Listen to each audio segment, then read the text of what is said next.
Good evening, everybody, on this very hot Friday evening layout update from Ringwood South. And today it is going to be a layout update among many other things. There's plenty to talk about, plenty to show you. I've been cracking on since the last layout update. In fact, I couldn't quite remember when I last did one, and so I had to quickly watch and get some highlights of my previous video so I can work out how far I had got between the last video and this video. In between, I'd also done some live streams, so it was all a bit kind of blurry, so I just thought now I've managed to figure out where I'm at, now is a good time to do a layout update for you. We're starting at the station end. And if I just show you here, this was my engine shed. I've got two of these, and I was going to possibly remove them off the layout or sell them on, but I've decided to actually keep them. The other one I actually haven't taken off the box, and it's going to go back here where it was. And so I've decided that I'm just going to keep them for the time being. But what I've done is I've made a start on the platform as well. I've just overlaid it with some ballast to give it a bit of a more country gravelly feel. There's also some tufts of grass added to it, and basically really what I'm after is I really want to make a start on these back scenes, and what I wanted to do is to get the foreground linked up so I could work out how I'm going to paint these back scenes or have a go at doing them. So what I've done is I've decided to start working on these platforms, which I've done, and basically all of this was using stuff that I'd had from Behringer, previous scenery which I'd salvaged, also leftover scenery that was in bags from Woodland Scenics that I hadn't used, and they were leftovers. So I haven't really spent any real money on doing the scenery apart from buying the card, and the card is so I can do the work at the back, as you can see all the way along the layout there. Nothing is firm or glued down or anything like that or stuck down.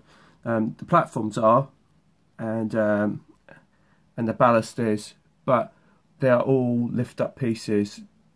The whole platform, all of this back bit here all comes away, because it's all been built on modules. So if I don't like it, I can just simply lift it away and sling it, basically. And so this is what I've been doing. I've been toying around with a number of ideas. I tried using some hanging basket liner as an undercoat and as a base, and I wanted to give a bit of a shout out to Rob over at Farland Howe. And the reason being, he seems to get through a lot of work, and he does a lot of sculpting and scenery work, and he was using this glue gun, and I decided to finally buy one, and basically it works a treat. I was just following some of his methods, and I've really got on and got cracking with it, because I didn't have to wait for anything to dry, which is really great. It was virtually instant. So I wanted to thank him. So thank you, Rob, for your advice and tips. He's got a great channel, so go and check him out. It's at Farland Howe. So yeah, it's been really useful tips and ideas from him, which I've really appreciated. So I've kind of got this lorry, which kind of seems like it's coming from the background, and that's kind of the whole point of that. It looks like it kind of curves away from the scenery. And then I've also done this little board here, which is also another lift out section with my Ford Hampton signal box, which I've decided to use. I haven't finished any of this by any stretch of the imagination. I'm just still playing about with ideas. Like I said, I really just wanted to get an idea of how the foreground was going to look before I tried to paint a background into it. So I just wanted to get an idea, and I just wanted to start linking it all up as well. And then as you come to here, I'm also going to be toying with putting to disguise this entrance with more retaining wall on that blank piece, and maybe some trees also to blend that in as well. So that's the other thing I'm going to be doing. Also, I've got my low relief warehouses, and a little bit more will be talked about later on in the video about that. But this side is not too far off changed. That's pretty much the same. As you may have noticed from me panning around the back, seeing that the middle has changed.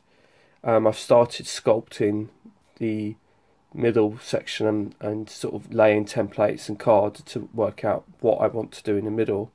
I've decided to put this building here right slap bang in the middle, this scratch build that I did, because I actually like it here and I think it suits it better here. I felt that on the end there it was a bit too crammed and you couldn't really see it, so I like the idea of it being here. And also it will go along with this freebie kit which I got through Railway Modeler. It's a Metcalfe kit, and basically it's a card kit. And the other day I did a live stream, as I did a live stream with my warehouses. I did a live stream on this, which was just updating a Metcalfe kit, or improving a Metcalfe kit was the actual title. And like I said, many of you know that I'm not a particularly huge fan of card kits per se, and but they are still it was a very useful little kit which I thought I'd experiment with. And using leftovers of my plastic cards of various different types, I decided to have a go at improving this kit. Now, many of you watched the stream. It was a bit of an impromptu stream, but it was, but quite a few of you had seen it. But obviously with streams, the quality doesn't necessarily always come across.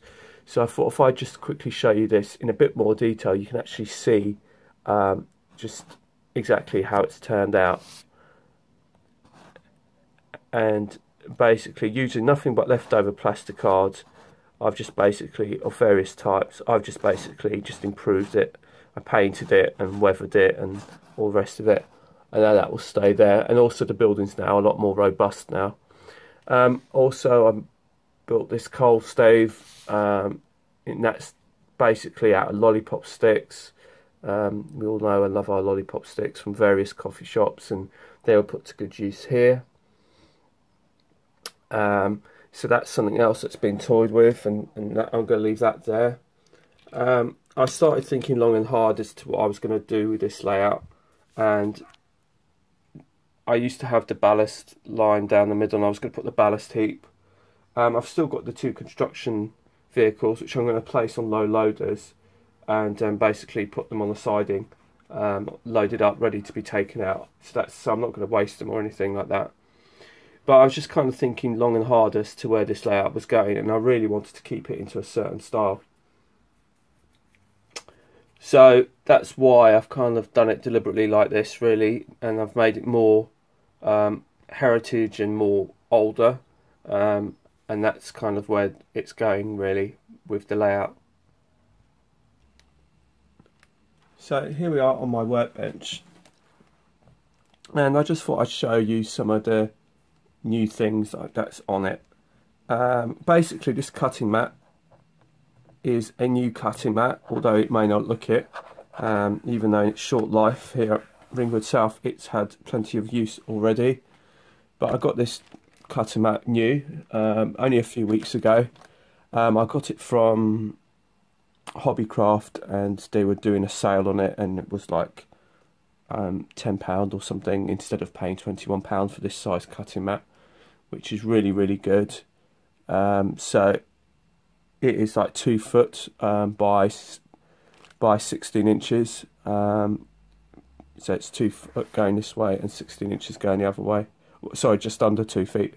So it's 23 inches by 16 inches in total, and it's a really useful addition. Doesn't get mentioned a lot, these things, because they're not quite mundane pieces, but they are very useful pieces to anyone's layout for working on.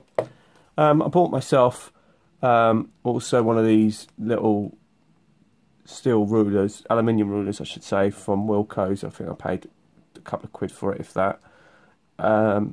Also something, because I had been I did say on one of my live streams not so long ago that I could do with a smaller steel rule, and so I bought this one off of Wilco's, which is great. So I bought one of these. So these are all useful bits for the layout. I also got one of these from Hobbycraft, which is basically a pencil sharpener, but it does 3 different sizes, and this is particularly useful for when I was doing the windows, to do and keep the pencil sharp. I bought this particular pencil sharpener for this pencil because there's various diameters, but this particular pencil sharpener goes with this particular pencil, and it's a Faber-Castell one, and I needed to get a new one anyway. And although it does 3 different sizes, it specifically does this particular pencil, and so not all pencil sharpeners do certain pencils, so that's why I just particularly got this one. Nothing particularly exciting, but it does do the job. And like I said, if you want to empty it, you can just empty it out like that. It's great. Something else that I went to my local model shop the other day, and I got a load more plasticard, and so I'll be able to get on and do the warehouses. I should have enough here to complete them, so that'll be something that I'll possibly be doing this weekend, maybe even a live stream.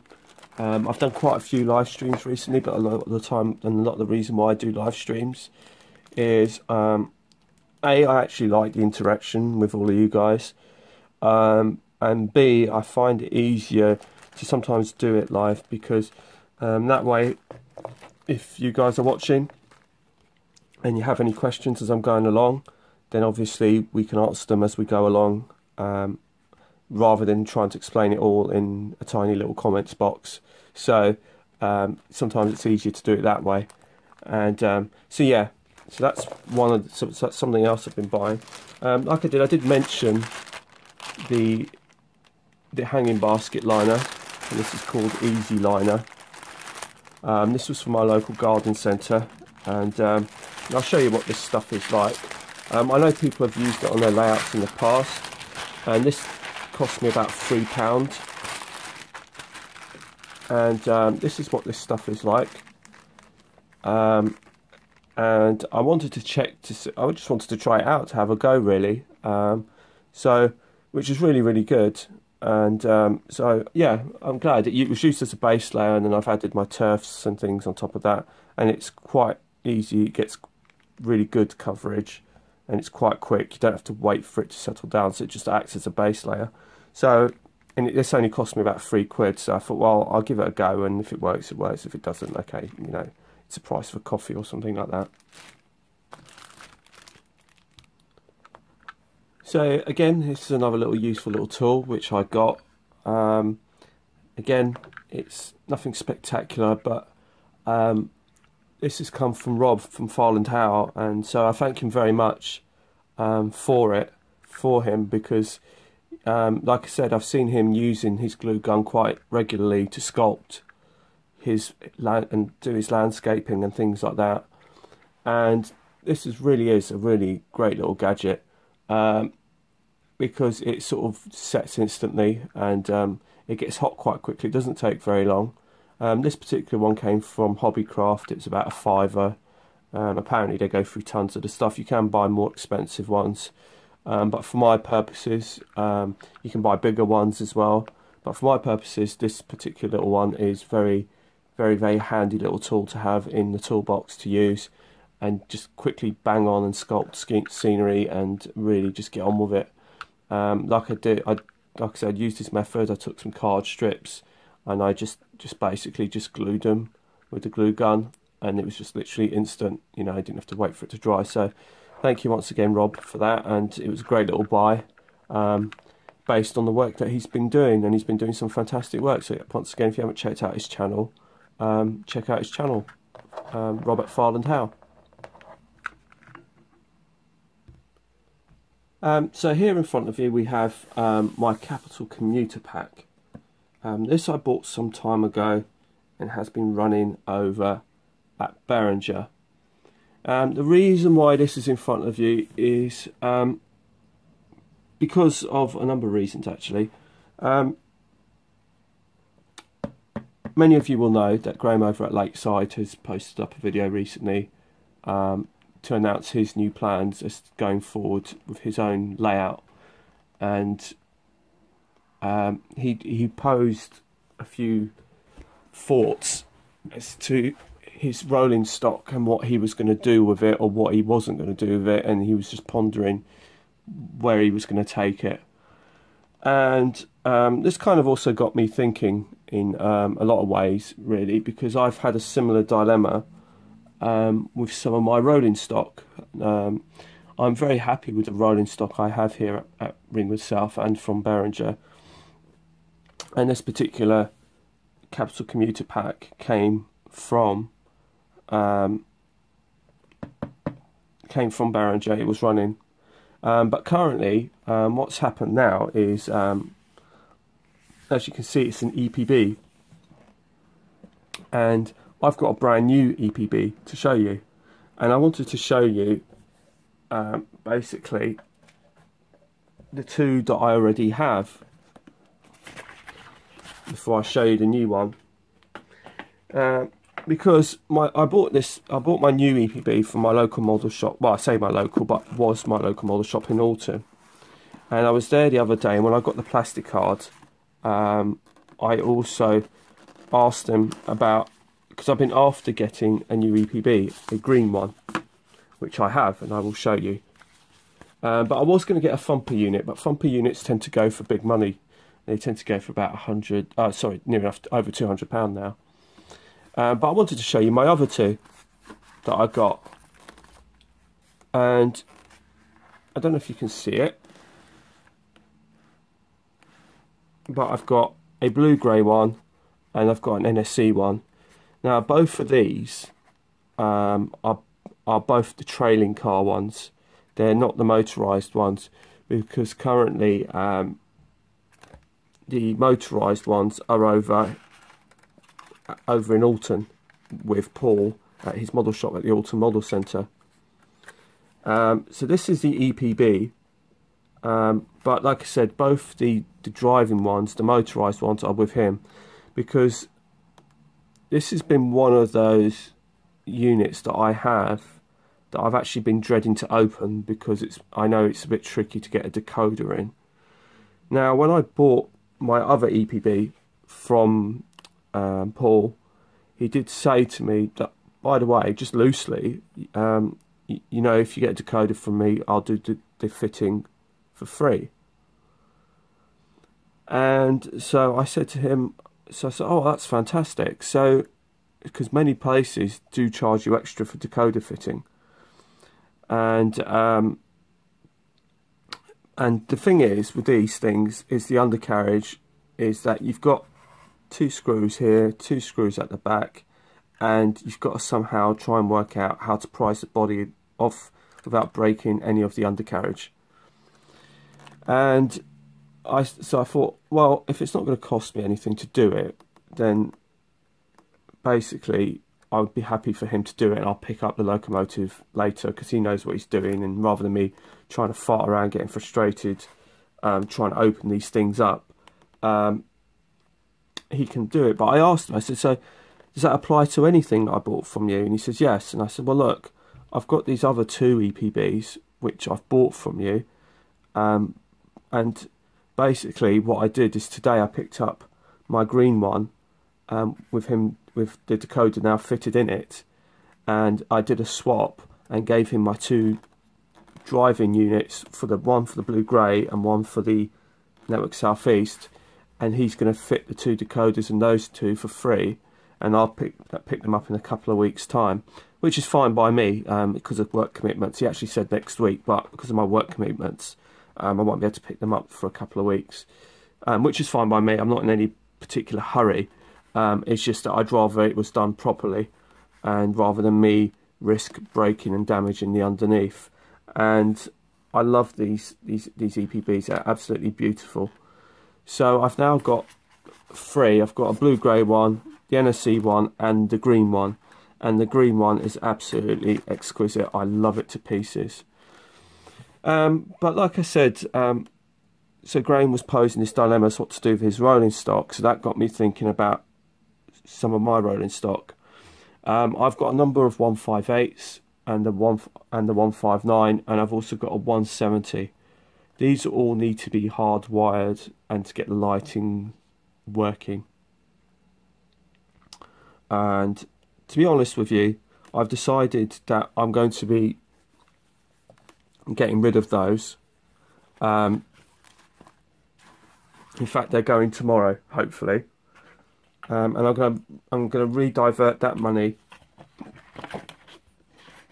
towards new aspects of the layout, because I don't see it's going to cause me a lot of aggro to get them hardwired up personally, and then trying to get the lighting. And I just thought to myself, well, actually, you know, I don't really think I'm going to be using them. They're going to end up being surplus to requirements, and I don't want to sell it on eBay, and I don't want to sell it to anybody else really, because to be honest with you, sometimes I've done this before where I've sold things in good faith, and then you get people giving you grief over it. So, oh, it's not quite what I wanted, or you know, oh, you know, and there's always an excuse for some people. And I just decided to be honest and just go, right, you know, if I take it to the shop, I might not get as much as I'd like for it, but at least I can walk away with a peace of mind, and I'll get slightly more because it's taken to the shop, rather than as cash or anything like that.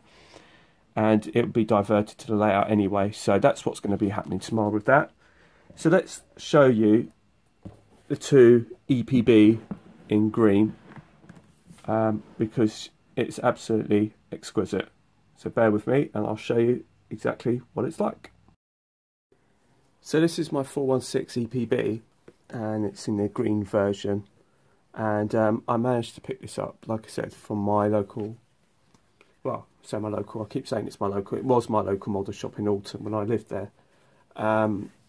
And like I said, Paul is a great guy. And like I said, I did ask about getting a thumper unit, and he told me he had an EPB, and like I said, I got this for like £119, which by today's standards is absolute bargain when you think about it. It's so beautiful and exquisite. It's got working lights on it, and I'll show you them.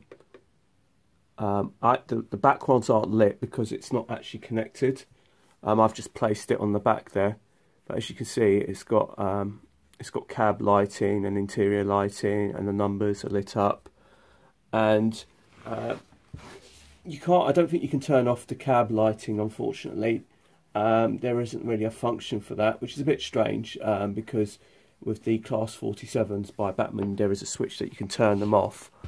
So it would have been nice if they fitted one to an EPB.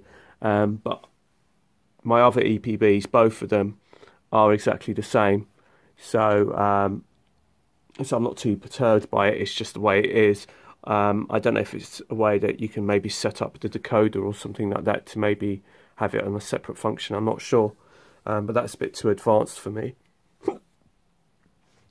The only thing is with this, that even in reverse, there's no again, it's the same as my other 2 EPBs.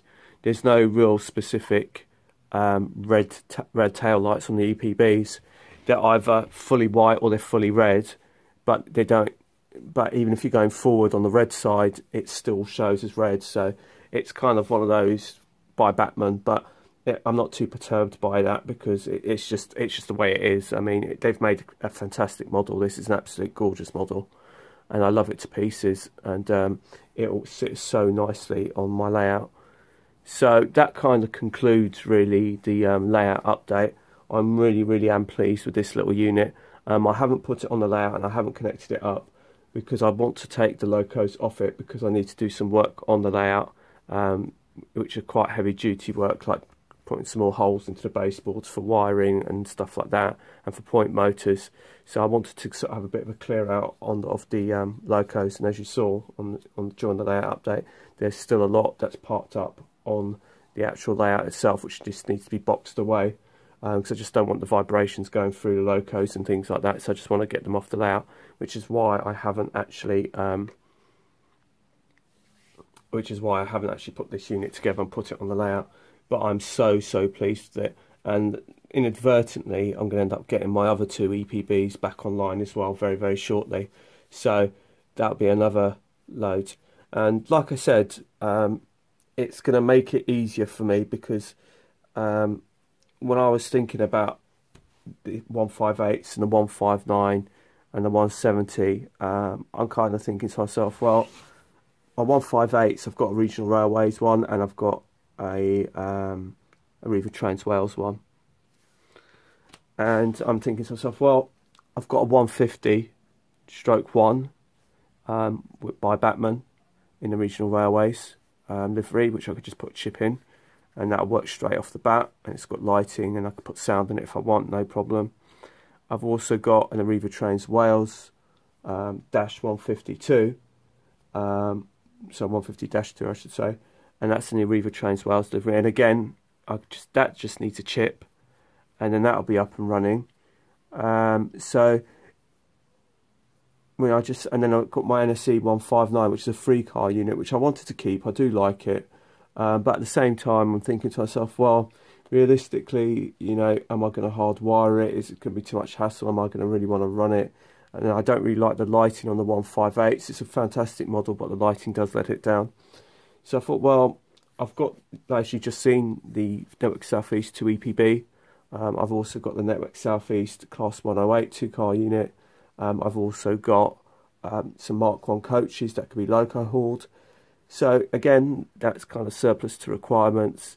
And then I've got a cross-country 170, and I'm just thinking with that, well, I can just use my 150-2 Arriva Trains Wales for the modern stuff. So I've just decided that in the end, I just like, if I can get rid of it, get a good chunk of money for it, and put it towards the layout in ways in which I'll be able to get benefit from that, rather than it just sitting in boxes waiting for me to hardwire it. Because to be honest with you, I'm not sure if that's ever going to happen, really, to be honest. So anyway, that's the layout update from Ringwood South. So thanks for watching, and until the next instalment, take care. I hope you like what you see. Any comments are welcome, and there may very well be a live stream on the warehouses this weekend. I'm not entirely certain. I'll try and put out an announcement. If not, just look out for it, because sometimes, as some of you guys know already, these videos do sometimes just turn up. So just keep an eye out for it. So take care, and bye from Ringwood South. Bye for now.